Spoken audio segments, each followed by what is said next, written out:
at least what has been discussed in the last 15 years or so, especially among political scientists, sociologists, a lot, also jurists. This idea of, or this interest, this social scientists' interest in the German-Israeli program, politics of Wiedergutmachung, obviously had to do with problems after the fall of the wall and the end of communism. The question behind it is the question of how to overcome the problems of the past in post-dictatorial societies, be it in Eastern Europe, these former communist countries, or in South Africa or in South America. Now, a lot of these transitional justice studies need to take a lot of normative assumptions. I mean, this is very characteristic for these considerations, that most of these people who are doing this are more interested in model building and theory building than in the peculiarities of the actual Wiedergutmachung. And there is always a certain tension between historians who are interested in the details and those social scientists who simply take the German Wiedergutmachung as the ideal model of how you can solve problems all over the world when you have these post-dictatorial situations. Yeah? So in a way, the German model of Wiedergutmachung has had an astonishing career after the end of the Cold War. And I'm always a little doubtful whether this is a good thing or a bad thing for the actual Wiedergutmachung, but obviously it's not in the authority of historians to keep the social scientists away from this research. And of course, there are interesting studies who are arguing now that one important factor of the idea of Wiedergutmachung as transitional justice is that there must be, in German, I think the word is even nicer, there must be a policy of Anerkennung, of recognition, of acknowledgement. There's even a social philosopher, Axel Honneth, who built a whole theory on Politik der Anerkennung. And this is one important factor. It's not only about money, it's about recognition of the former injustice. And that these processes of recognition are done collectively or in public discourse. And I have no doubt that this is an important element, but I'm quite clear that without serious and material, if you will, this is a materialist approach, without a material basis for Wiedergutmachung, these kinds of transitional justice won't work. So there has to be, at least I think, in cases of serious historic injustice, there has to be a Politik der Anerkennung, a policy of recognition, as well as the material element of Wiedergutmachung. Thank you so much for your attention.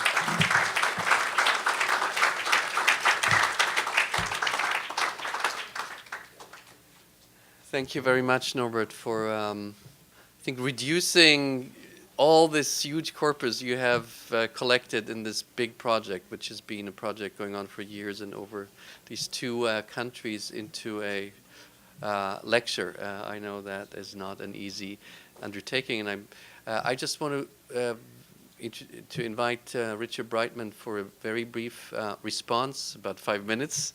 I don't think I have to introduce Professor Breitman in more than a very few words at American University. He's a distinguished professor of history here at American University and known for many of his works, a biography of Heinrich Himmler, which of course many of you know, and the latest book together with our colleague Alan Lichtman on FDR and the Jews, and he's also an editor of Holocaust and Genocide Studies and very much working in association with the United States Holocaust Museum, and it's my pleasure now to introduce Professor Brightman.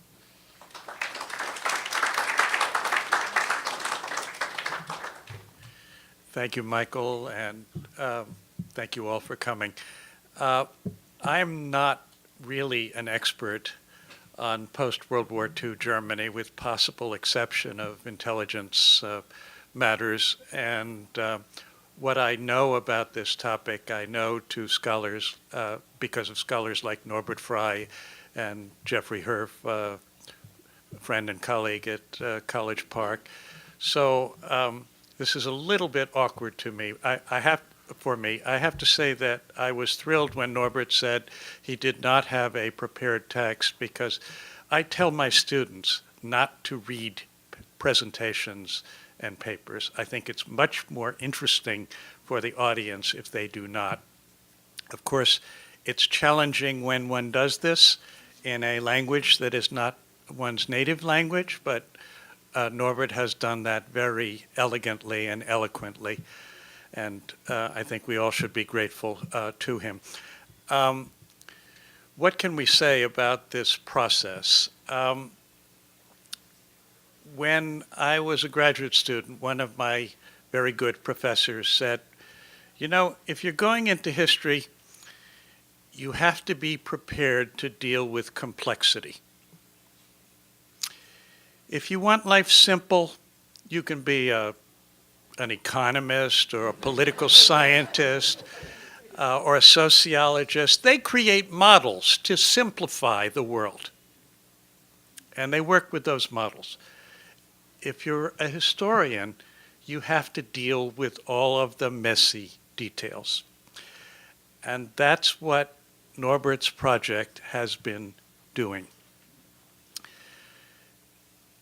The project involves looking at a very large, now 625,000 case files, and drawing the meaning from the experience. That experience involved, in part because of conscious choices from the start, that experience involved low-key interaction with bureaucracy in both West Germany and to some extent in Israel. So when we think about those terms, and I actually think reparations in some ways is a better term than Wiedergutmachung, because a repaired garment is not as good as an original garment. So when we think about reparations from the point of view of individuals, they were trying to get some measure of compensation and recognition and a degree of justice from injustice, and they were trying to get it out of bureaucracies. Perhaps some of you have had better experience with bureaucracies than I have, but that is often a very difficult experience. Therefore, it is not in any way surprising to me to find that although the amount of money paid by the West German government is in many ways unprecedented, the feelings of Holocaust survivors were often that this was too little, too late, and sometimes it was too little, too late, because bureaucrats made bad decisions on individual cases or made more or less fair decisions, but in such a grudging manner that there was no feeling of satisfaction. So this perhaps is why there remains to this day a gap between hopes and expectations and the reality of reparations payments.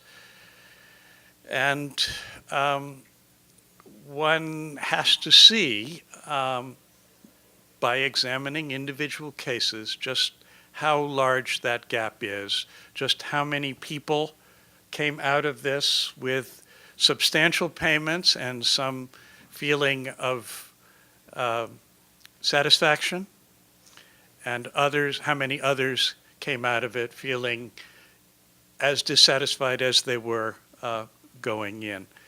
That's really about all I can say, except that I very much agree with Norbert that the notion of taking all of this as a model for application to other countries strikes me as, boy, they have to learn an awful lot of history before they can even try to do that. This is really an extraordinarily complicated process involving 2 or more countries, hundreds of thousands of people, thousands of bureaucrats, and many changes over time. This is also a path-dependent process in that people, once governments and individuals made certain decisions early on, that shaped later decisions, and if you start with different decisions, you end up somewhere else. So I'm much more comfortable answering questions about John J. McCloy during the Holocaust rather than John J. McCloy as High Commissioner of West Germany, but both of us will be happy to answer your questions.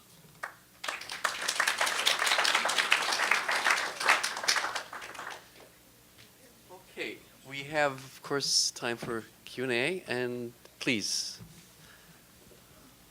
I'm so thrilled Maybe that you would just introduce yourself Sure. briefly. My name is Sarah Fetterman. I'm a doctoral candidate at George Mason's Conflict Resolution School, and I'm studying the role of the French railroads in the transport of the deportees, what they did or didn't do, what they did or didn't do to make amends, and the conflict that continues in Maryland, Virginia, and Florida today.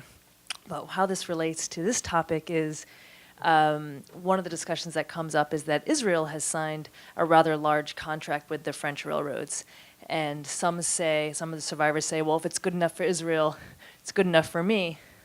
But then a number of them are also telling me they don't look to Israel as a model because they are telling me that some of the poorest survivors in the world are in Israel. And maybe a part of your talk spoke to that, the kibbutzim, and maybe if the money was going to the group of the kibbutzim and not going to the individuals, that's kind of how that rumor started. But I've been unable to kind of get any verification of that rumor. There are relatively few survivors today in Israel compared to United States, and probably always were. But I've just been trying to find out that more directly, so if you'd be willing to say anything about that. Thank you. I'm not quite. Is this on?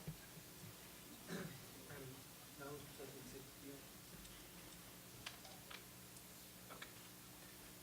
I'm not quite sure whether I got your question, but or could you? Yeah. A number of survivors are learning Yeah. about the Jewish community in France and the U.S. that survivors in Israel, the actual individuals, have received less restitution than other individuals throughout Europe and the United States, because somewhere either the Israeli government or groups in Israel were given the money and they kind of did something with the money and it never got to the individuals. Well, I mean, it depends where these survivors or victims were in 1937 or before 1937. That's the question. Only if they were within the borders of then Germany, then they were entitled to individual compensation. All the others were part of these treaties which Germany, West Germany, negotiated in the late 1950s, early 1960s with France, with the Netherlands, with the so-called Western world, and no treaty at all was negotiated with East Germany. So if these survivors came from France, or they came from Poland and ended up in Israel, then they were not eligible for individual payments. But there was, of course, the claims conference and the money from the claims conference, and there were these later on extended lump sums given by the Germans for certain programs, as most lately the so-called forced laborers in the ghettos who now receive pensions, small pensions, or equivalents to pensions, one has to say, despite the fact that they were not eligible for indemnification according to the German law. So this is what I meant by learning process. I mean, and this is why I said, despite the fact that there was so much money given on the one hand, it was given compared to the enormous group of victims only to a very distinct and not very large group of victims. Yes, please. Yes, Professor Fry. Thank you so much, Professor Fry. Thank you so much for the presentation. I learned certainly a lot. As you said early in your lecture, identify yourself? my name is Howard Marks, and I returned from. I was in Berlin for about 2 years ago on a Jewish tour of Berlin, and very much impressed by this policy, how it's been implemented, at least in the Berlin, Brandenburg area. So my question to you is, early in your lecture, and just now, you mentioned about the GDR did not participate in this program.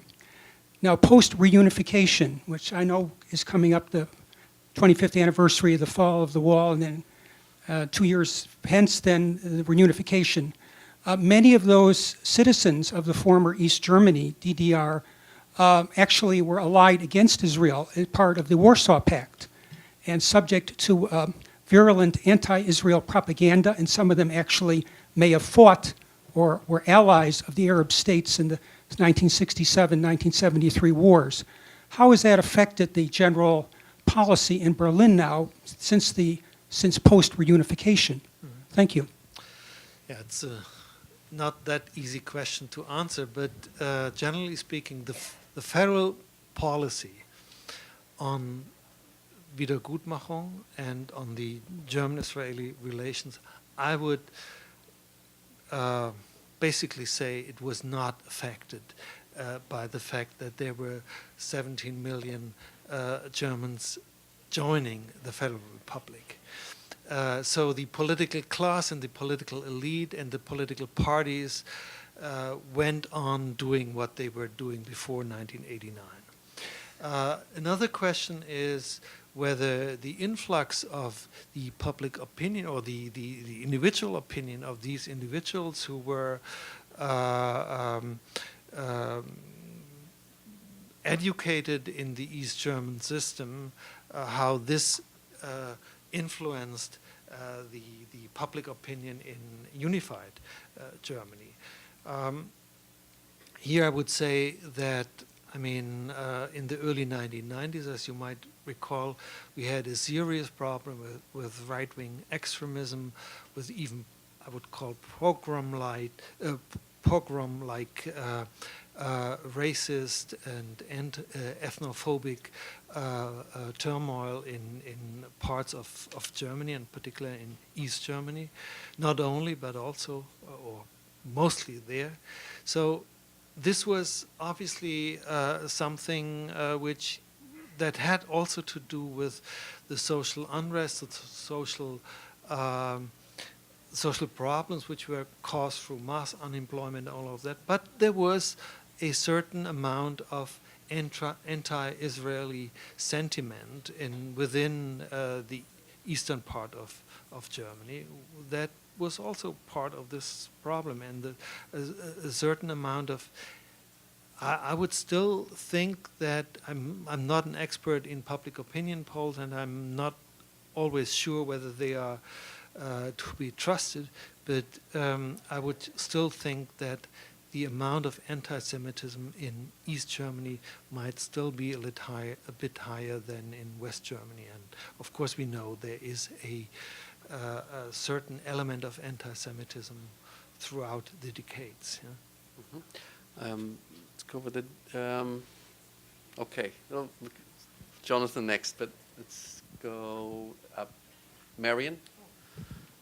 Thank you for a very, very interesting talk. So I had a question about Bochum, and I'm really curious why this particular mayor came to you. And so this is the question, like, why? And then the question historians are not supposed to ask is, what if? Could you imagine what if you had gone to Bavaria or you had gone to another Land and had said, gee, I would like to see some of those claims. So can you talk about the specificity of Bochum a little bit, and the Ruhr versus other Länder? Yeah, it was actually not the mayor, but I mean, there was the initiative in the North Rhine-Westphalian parliament where the Greens were arguing, well, there is this big archive of individual files, there must be something done with that. And then, surprisingly, the main official of this Wiedergutmachungsamt, he was not against it. He was a young man. I mean, he inherited this office 5 years before we came or so, and he was. He had the feeling that there is something one should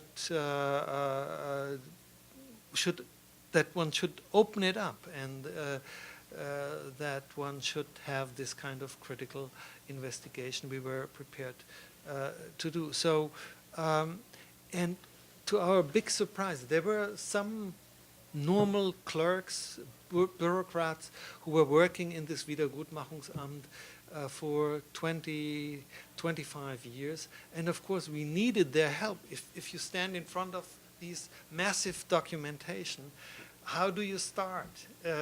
So we needed their help, and we needed that they trusted us.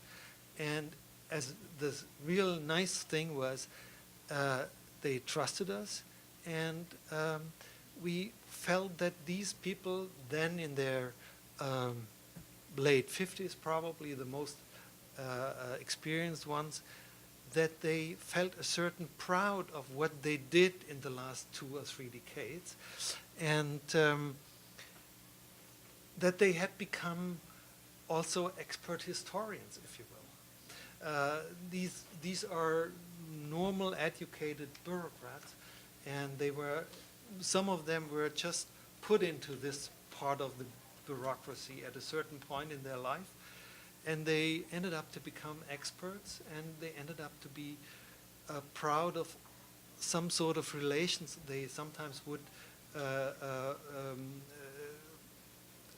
create with victims, or the ears of victims, or of the grandchildren sometimes even of people whom they knew by the files from the 1950s or 60s. So this was probably the most interesting thing. And with regard to your question, could this only happen in North Rhine-Westphalia? Well, there was a political climate to be open with this material. We tried to do something similar 20 years earlier in Bavaria, when I was still at the Institute for Zeitgeschichte, Institute for Contemporary History in Munich. And there was actually a first initiative of doing a more concrete work on the topic of Wiedergutmachung. And there we met much more reluctance at the Wiedergutmachungsämter. On the other hand, I used a bit of Wiedergutmachung sources already for my dissertation in the mid-1970s. So if you came with special and concrete questions, in that case related not to people but to institutions, that is the social democratic press, which was taken away from them, from the social democrats, and then you could already in the 1970s look at certain files. So it's a complicated situation, but generally speaking, by now there's significant openness by these people. They want to make sure that their subject becomes historicized. Jonathan Skolnick. Thanks. You introduced me.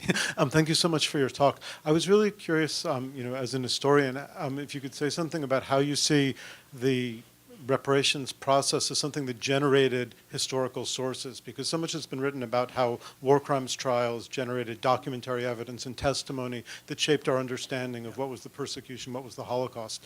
But for instance, on a family level, everything I know about what happened to my family, I know from their attempt to get an Entschädigung in the 1950s. So I'm curious, what kinds of historical narratives are being produced? How do you, as an historian, evaluate them? And are they telling things that are maybe something that makes us look at it in a different way? Yeah, very good question, and thanks for it, because it allows me to elaborate a little bit more on what we actually find in these files. There are some files which are rather thin. I mean, just the Antrag, the application, and a few statistical data, and that's it. But there are others like that big or even that big, because it's a history also of getting back to these issues by a whole family. And since these individual restitution and individual indemnification ask for very detailed information, it can be an interesting story inside such a file. So yes, I would agree, and as I mentioned with this case of social democratic publishers, you might use these files, be it individual files or institutional files, also for writing the history of the persecution. You can use it for writing the history of these people after 1945. You can use it for their story in the 1930s. So it's an incredibly valuable source material, as are the war crimes trials files. No? Let me just say a word. If Suzanne were up here, I'm sure she might add that this is paralleled by some of the files of the International Tracing Service, Absolutely, yeah. which are at the Holocaust Museum. So, Yeah, and the amount is even more. David Schönbaum, please. Yeah, David Schönbaum, as Mr. Breitman reminded me, I once wrote a book. I'd like to put the question to both of you. It's actually a fairly simple question, I think, but one I wouldn't address to a political scientist, economist, sociologist, or an MBA. And this is that for all its insensitivity and all the bureaucracy and all its complexity and stretching over decades, that Germany, for better or worse, has done this better and almost uniquely better than any other country in the world, in a world where a lot of people have done a lot of injustice to a lot of other people as well. How do you account for this, that the Germans have done this as so many other people haven't, and have done it so well as so many other people haven't? Please, go ahead. well, It's hard for me to talk about that. I would simply point again to work by Norbert on West Germany's rather lax treatment of Nazi war criminals as one side of the picture, and the politics of dealing with millions of people who were Nazi Party members, SS members, some of them actual war criminals, was so difficult for the Adenauer regime that there were pressures both within Adenauer's own party and from other parties to to press for amnesty and then to expand gradually the numbers of people who received amnesties regardless of their past crimes. So that's one thing that was going on. And I think it was Adenauer's recognition, as well as the recognition of others in and outside of his party, that if that was going to happen, West Germany had to do something that recognized the immorality of the Nazi past. And reparations was an economically difficult, but politically less painful way of doing this. And that's really the message that one gets from reading the best work on post-World War II West Germany. I think it's. I would especially if you think about the depressing early 1950s in terms of amnesty and attempting to roll back this whole story of denazification and war crimes trials and all of that. Especially if you have this in mind, then you might be tempted to say this is the dialectic irony of this process of the early 1950s, this rollback. Because after this rollback, there's also a rollback against the rollback. And from as early as in the late 1950s, the reasonable part of post-war German society starts to say, no, we can't keep going on that way. There has to be something different.